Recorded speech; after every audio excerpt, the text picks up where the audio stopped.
እናሳዩት። እንዲያውም ሎዛ አይደለችም አዶናይን። ምክንያቱም ሎዛን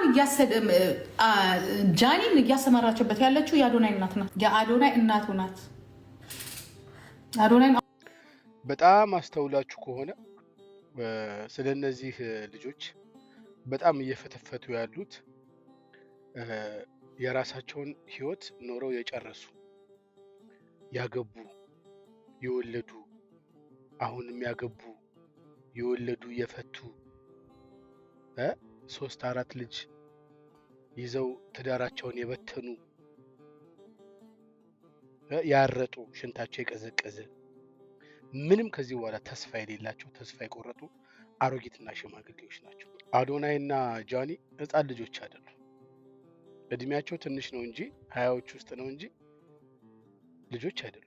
በእርግጠኝነት ግን መናገር የሚቻለው እዚህ ሶሻል ሚዲያ ላይ የምንለፈልፈው ሁሉ ቢያንስ እጥፍ እንበልጣቸዋለን በእድሜ። ልጆቻችን ይሆናሉ እንዴ።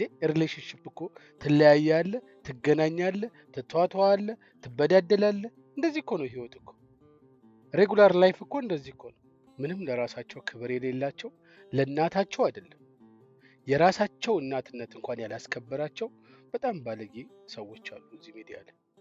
እኔ አንድ ነገር አውቃለሁ፣ ልክ እንደናንተ እንደዚህ ከማየው ማለት ነው። አዶናይ ጃኒን በጣም ነው የሚወዳት። በቃ እሱ ትወደዋለች አትወደውም አላቅም፣ ጥያቄ ነው። ስለዚህ አንድ ሰው በጣም የሚወደውን ሰው እንደዚህ በቀላሉ አይተውም። ግን ደግሞ የመተውም አብረው የመሆኑን ምርጫውን ለነሱ ብንተውላቸው ባንፈተፍት ኖሮ እስካሁን ድረስ ብዙ ታሪክ ይቀየር ነበር። አብዛኞቻችሁ ከድሮ ጀምሮ የምናውቃቸው አቴንሽን ሲከሮች ናቸው እንጂ የነሱ መገናኘት የነሱ መለያየት ምንም የሚያሳስባችሁ ሰዎች አይደላችሁ። የሆነ የሚራገብ ነገር የምትፈልጉ ሰዎች ናቸው። ማንንም አትሰሙም። ኢጎ አለባችሁ፣ የታወቀ ነገር ነው።